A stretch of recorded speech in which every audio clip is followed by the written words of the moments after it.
Bonjour, bonjour, je vous salue au nom de Jésus. Bienvenue dans ce culte matinal. Nous allons commencer, ou nous commençons aujourd'hui, la lecture expliquée de la parole de Dieu. Alors, nous commençons avec le livre de Matthieu. Et je lis Matthieu, chapitre 1. Matthieu, c'est le premier livre de la session du Nouveau Testament. Il dit, généalogie de Jésus-Christ, fils de David, fils d'Abraham. Amen. Arrêtons-nous là. Matthieu aussi, il introduit son livre en parlant ou en présentant, a priori, la généalogie de Jésus. Mais la vérité est beaucoup plus profonde. Ouais. Il n'essaye pas juste de nous dire ou de nous expliquer ou d'énumérer ici la généalogie de Jésus, mais il s'agit aussi et surtout de la présentation même de la personne de Jésus. Amen. C'est-à-dire au-delà de la généalogie, parce qu'après il donnera des noms, voyons la personne même. Amen. Parce que la personne est plus importante que la généalogie. Amen. OK. Il dit au verset 1, généalogie de Jésus-Christ, fils de David, fils d'Abraham. Amen. Ouais. Il y a deux personnages ici que Matthieu relève. Le premier, c'est David, et le second, c'est Abraham. Donc, ça veut dire que quelque part, Matthieu connecte la vie de Jésus à, à la vie, ou disons, comment il veut dire ça, à la destinée ou la vie de David, d'une part, et d'autre part, à celle d'Abraham. Bien aimé, ça a un sens. Et lorsque Matthieu énumère ces deux personnages, c'est pour attirer notre attention sur la vérité selon laquelle Jésus-Christ est le Messie promis, est le Messie tant attendu du peuple juif. Amen. Bien au-delà du peuple juif, de toutes les nations. Je vais nous expliquer pourquoi. Commençons d'abord. Fils de David. L'expression fils de David est une expression messianique, c'est-à-dire c'était une expression qui était utilisée pour renvoyer au Messie. Amen. Et dans ce sens, comme David était roi, le Messie, dans son profil, devrait aussi être un roi. Amen. Comment je le sais? Ouvrons notre Bible dans 2 Samuel, 2 Samuel chapitre 7, versets 12 à 16.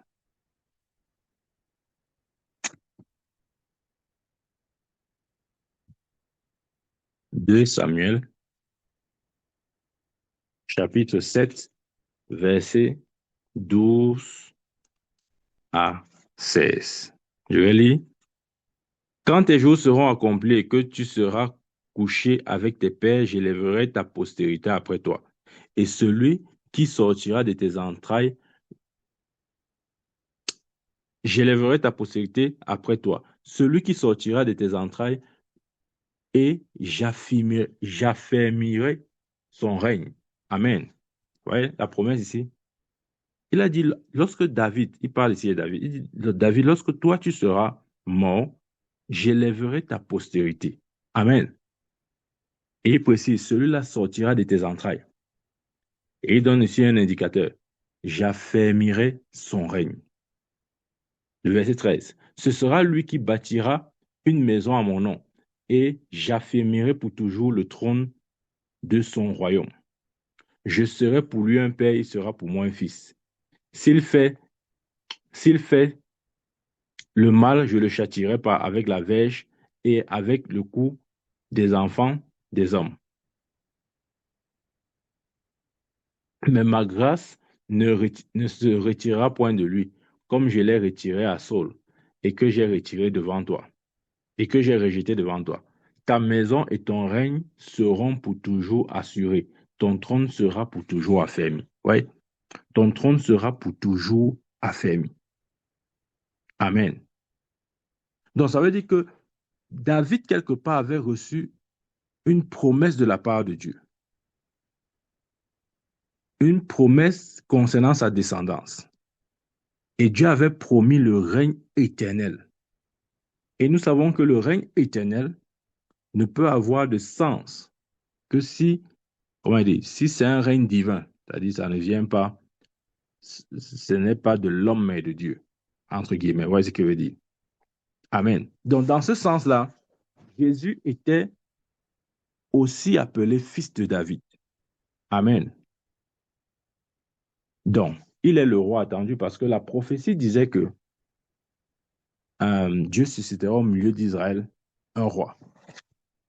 Là, c'était un roi selon son cœur, pas un roi qui vient de Dieu, bien sûr différent de David, même si David était le, le prototype de Christ. Mais la réalité s'est manifestée lorsque Christ est venu.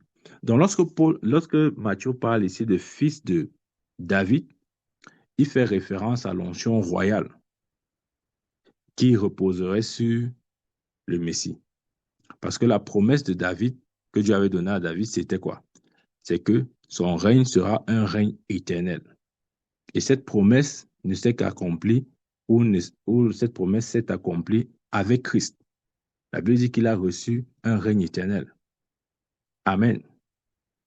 De l'autre côté, il parle aussi de Jésus comme étant fils d'Abraham. La première fois, il parle fils de David. Là, on veut, c'est pour montrer la dimension royauté, parce que le Messie, dans son appel, était aussi roi. Pas roi selon la chair, mais selon Dieu. De l'autre côté, il parle du fils d'Abraham. Rappelons-nous la promesse que Dieu avait donnée à Abraham. Dieu avait dit à Abraham, en lui, c'est-à-dire en Christ, toutes les nations de la terre seront bénies. Ouais, la postérité d'Abraham n'est pas Isaac. Je l'ai déjà dit plusieurs fois, d'ailleurs, Paul le dit dans Galates. La postérité d'Abraham n'est pas Isaac, mais c'est Christ. Donc, ça veut dire que Jésus, quelque part, est cette descendance d'Abraham qui vient avec la grâce d'une bénédiction universelle qui touche toutes les nations, qui n'est plus limitée à la nation d'Israël. Parce que la prophétie dit, en lui, toutes les nations de la terre seront bénies. Hormis Israël, c'est-à-dire ce n'était pas seulement la promesse du Messie ne s'adressait pas simplement à Israël, mais ça s'adressait à toutes les nations de la terre. Mais cette promesse trouve son accomplissement dans la postérité, trouve son accomplissement en Jésus-Christ, qui est la postérité d'Abraham. Amen. Donc, ici, là, Matthieu essaye de présenter Jésus dans son identité même. Il est roi parce qu'il est fils de David. Comme David était roi, lui aussi, il a reçu du Père l'onction royale. Et en plus d'être roi, il est également fils d'Abraham, c'est-à-dire celui qui apporte la bénédiction aux nations du monde. Amen. Parce qu'il a dit, en ta postérité, toutes les nations seront bénies. Amen. Ouais. Donc, l'introduction de Matthieu ici, c'est de dire, ou c'est de nous présenter Jésus comme étant le Messie. Le Messie qui a reçu l'onction royale, comme David avait reçu, et le Messie qui porte aussi la promesse des bénédictions. Amen. Bien-aimé, il s'agit de notre Seigneur Jésus-Christ. Et si nous parcourons les Écritures, il y a plusieurs références, vous voyez, que même Ancien Testamentaire, vous allez peut-être voir dans 2 Samuel, que j'ai donné là tout à l'heure, 2 Samuel 7, il dit, j'affermirai le trône de son royaume pour toujours. Nous savons que ce verset ne peut être vrai que s'il est attaché au Messie. Parce que pour avoir un trône qui dure éternellement, Ça voudrait dire que cette personne, disons, que la personne qui a reçu ce type de, de, de, de- d'appel n'est pas un homme ordinaire. C'est aussi ça que Matthieu essaye de nous dire. Matthieu essaye de nous dire que Jésus n'est pas un homme ordinaire. Parce que trouver quelqu'un qui, d'une part, a en lui l'onction royale, et ce n'était pas n'importe quelle onction royale, c'était un royaume éternel. Deuxièmement, qui est la postérité, qui soit la postérité d'Abraham. Bien aimé, ces deux conditions ne pouvaient référer qu'au Messie. Amen. Parce que personne, si ce n'était le Messie, ne pouvait se définir comme étant la postérité d'Abraham. Personne, si ce n'était le Messie, ne pouvait se définir comme étant un roi ayant reçu un royaume éternel. Amen. Donc, Matthieu veut dire, Jésus est donc ce roi que vous avez tant attendu. Le roi des Juifs. Mais pas seulement le roi des Juifs, qui vient aussi, le deuxième volet de fils d'Abraham, c'est aussi un volet ouvert aux autres nations. Vous voyez? Il est le roi qui sauve, mais c'est aussi le roi qui, comment dire, qui, qui dont le ministère où, où la grâce va au-delà du peuple d'Israël. Parce qu'il a dit, en ta postérité, toutes les nations de la terre seront bénies. Amen. Et comme j'ai dit, Paul a dit, Christ est la postérité d'Abraham. Bien aimé, c'est de ça qu'il s'agit. Nous devons voir Christ comme étant le Messie tant attendu. Celui qui a été annoncé dans l'Ancien Testament, c'est celui-là qui s'est manifesté.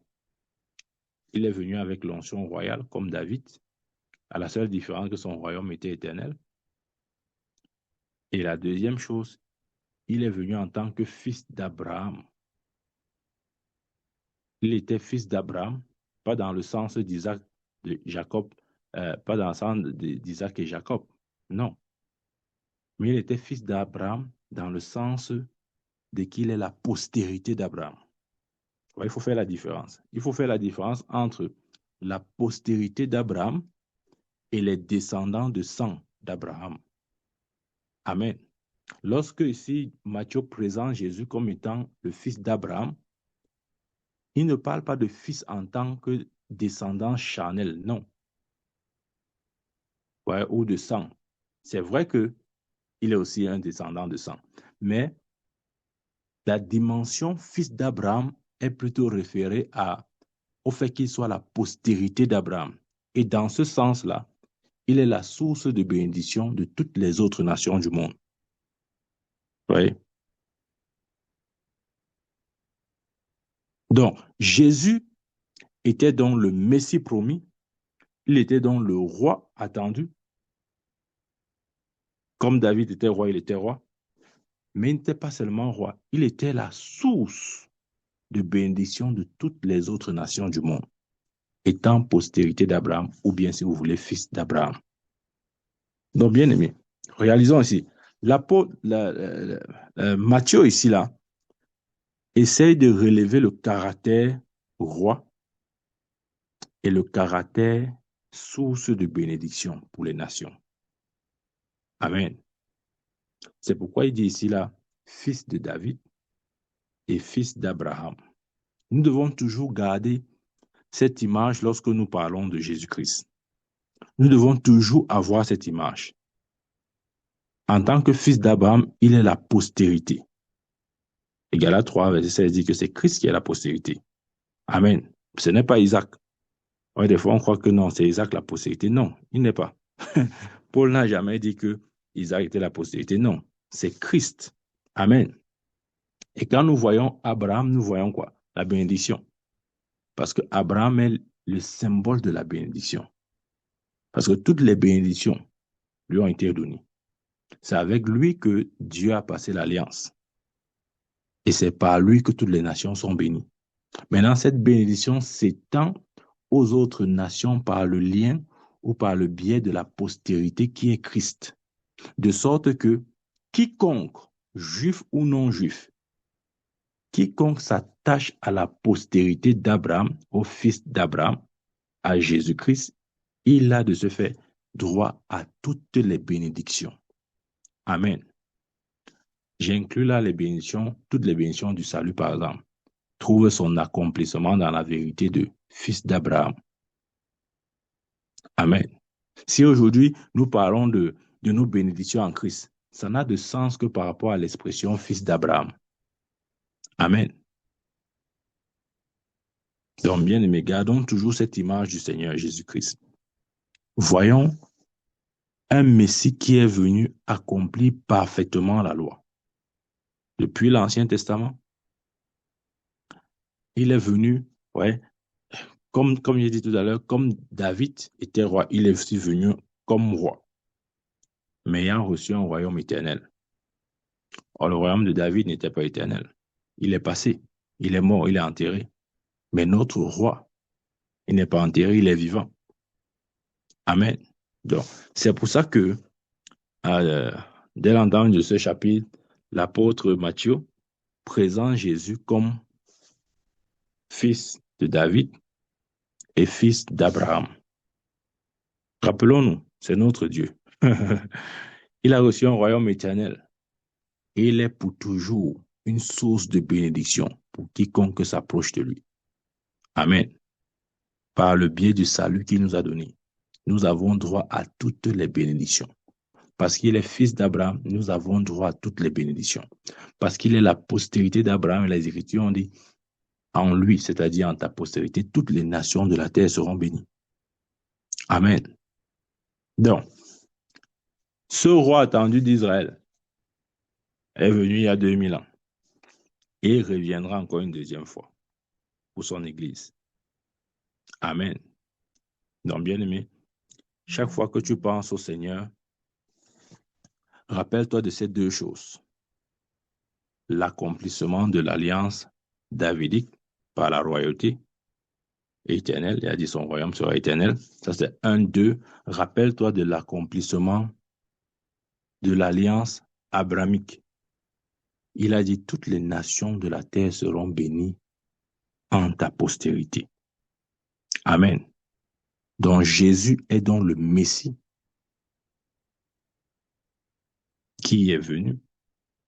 Il s'est manifesté en tant que roi à l'image de David et il s'est manifesté en tant que bénédiction pour toutes les nations, en tant que postérité d'Abraham. Amen. Donc, voilà ce que nous pouvons retenir de ce premier verset de Matthieu chapitre 1. Lorsqu'il parle de la généalogie de Jésus, il continue en disant fils de David et fils d'Abraham. Cette connexion-là doit être claire dans notre tête. Amen. Cette connexion doit être claire dans notre tête. Il est le Messie. En fait, c'est ça. Le Messie devait occuper ces deux offices. Voilà pourquoi Jésus est le Messie. Il devait avoir reçu un royaume éternel et il devait être la postérité d'Abraham. Voilà les deux conditions. Donc, quiconque remplissant ces deux conditions-là, c'est lui le Messie. Si quelqu'un pouvait remplir ces deux conditions, c'est lui-là qu'on devrait l'appeler le Messie. Amen. C'est vrai, bien-aimé. Et Dieu merci, notre Seigneur a parfaitement rempli ces conditions. C'est pourquoi nous croyons qu'il est notre Sauveur. Il est notre Messie. Pas simplement le Messie des Juifs, mais le Messie de toute personne qui se confie en lui. Amen. Donc, bien-aimé, je vais m'arrêter ici en disant, lorsqu'on parle ou lorsqu'on pense à Jésus, rappelons-nous de ceci. Il s'agit d'un roi qui a reçu un royaume éternel. Et il s'agit de la postérité d'Abraham, c'est-à-dire le trait d'union ou la connexion. Si vous voulez, le trait d'union que Dieu a, le pont, voilà, que Dieu a établi entre les bénédictions liées à l'alliance abrahamique et nous, son Église. C'est Jésus-Christ qui est le trait d'union. Ça veut dire que par lui, en tant que fils d'Abraham, nous avons donc accès à toutes les bénédictions abrahamiques. C'est pourquoi j'ai toujours dit, l'Église est le résultat de l'alliance abrahamique par le moyen du trait d'union, Jésus-Christ, en tant que postérité d'Abraham. Ouais, quand on ne comprend pas que Jésus-Christ, ouais, c'est ça le problème. C'est pour ça que des fois, ouais, les gens disent que oh, je dois renouveler mon alliance avec Dieu. Je dois faire mon alliance avec Dieu. Non, ça veut rien dire. Ça veut rien dire. Il n'y a aucune alliance qu'un homme puisse passer avec Dieu. Ouais, il n'y en a pas. Montre-moi dans la Bible les apôtres, pardon, les apôtres qui ont prêché ce genre de message. Que non, maintenant, bien aimé, il est temps de faire alliance avec Dieu. Non, nous ne faisons pas alliance avec Dieu. Il est le fils d'Abraham. On a dit en ta postérité, toutes les nations seront bénies. Tu n'as plus besoin de faire alliance avec Dieu. Non, tu as juste besoin de te connecter à la postérité d'Abraham. Si tu es connecté à la postérité d'Abraham, les bénédictions abrahamiques seront ton partage. Donc, voilà pourquoi je ne crois pas que euh, l'Église aujourd'hui a besoin d'entrer dans une alliance quelconque avec Dieu. C'est parce que nous n'avons jamais compris ce que signifie fils d'Abraham. Si nous comprenons que Jésus est le fils d'Abraham et ce que ça signifie, au lieu de chercher à faire des alliances inutiles avec Dieu, nous allions plutôt, nous chercher à, à avoir et à maintenir une connexion profonde avec la postérité d'Abraham. Parce que c'est notre trait d'union. C'est le connecteur, c'est celui qui nous rattache à l'alliance abrahamique. Amen. Donc, bien aimé, ne reste pas là, tu dis que tu vas aller faire des alliances avec Dieu. Tu n'as aucune alliance avec Dieu. Maintenant, je vais vous donner une image. Par exemple, je prends mon cas, OK? Par la grâce de Dieu, je suis marié et j'ai des enfants. Ouais. Est-ce que, est-ce que, comment je vais dire ça? Est-ce que je suis en alliance avec mes enfants? Non. Mes enfants sont le résultat de l'alliance que j'ai avec leur mère.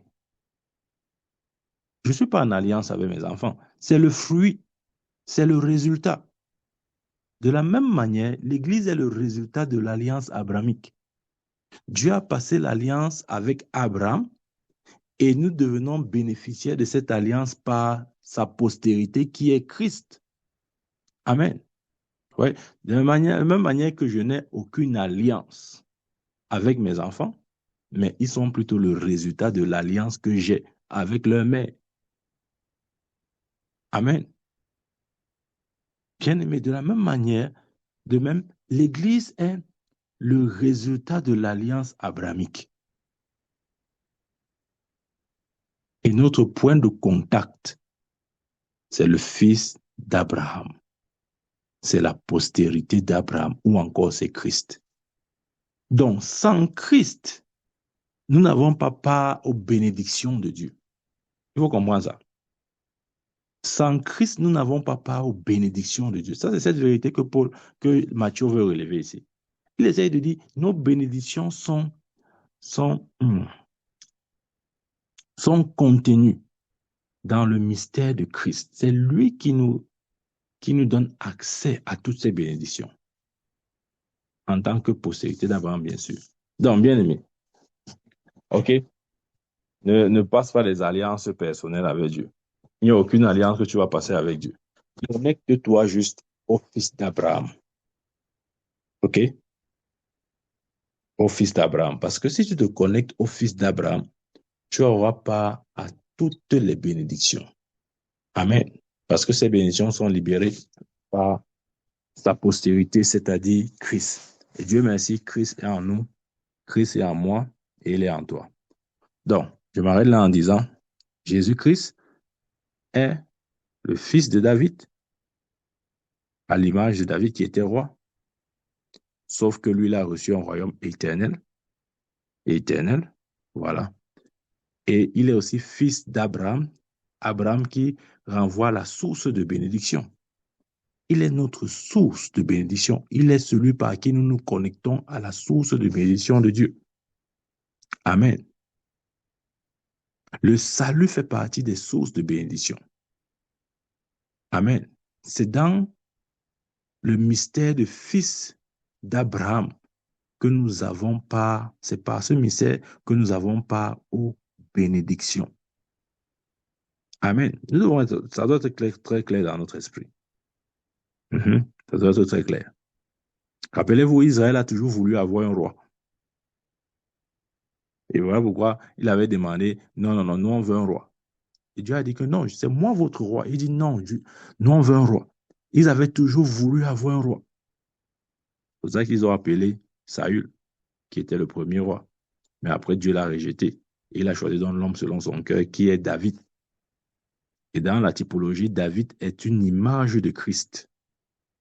Donc, lorsque Dieu donnait David à Israël, c'était une image, une préfiguration pour dire que dans le futur, je vous donnerai un autre roi à l'image de David, mais qui ne sera pas David, qui sera son fils et qui aura reçu de moi un royaume éternel. Il fallait être le Messie pour que cette prophétie s'accomplisse. Donc, ici, l'apôtre Matthieu relève justement le caractère messianique de Jésus, cumulant d'une part l'onction royale, ou ayant reçu la royauté éternelle, et d'une part aussi la promesse, parce que les promesses ont été faites à Abraham et à sa postérité. Rappelons-nous, la Bible le dit. Bien-aimé, tu dois être content d'appartenir ou d'être, comment je veux dire, d'être connecté au Messie. Tu vois, je ne te demande pas de te connecter à Abraham. Non, non, non, c'est pas ce que j'ai en train de te dire. Je ne suis pas en train de te dire maintenant que non, connecte-toi à Abraham. Non, ne te connecte pas à Abraham. OK? Je ne suis pas en train de te dire connecte-toi à David. Non, ne te connecte pas à David. OK? Connecte-toi à Christ. Parce que en lui, nous avons tout et tout pleinement. Amen. Que Dieu nous bénisse. Au nom de Jésus-Christ, Amen. Y a-t-il des questions pour ce premier verset? Amen.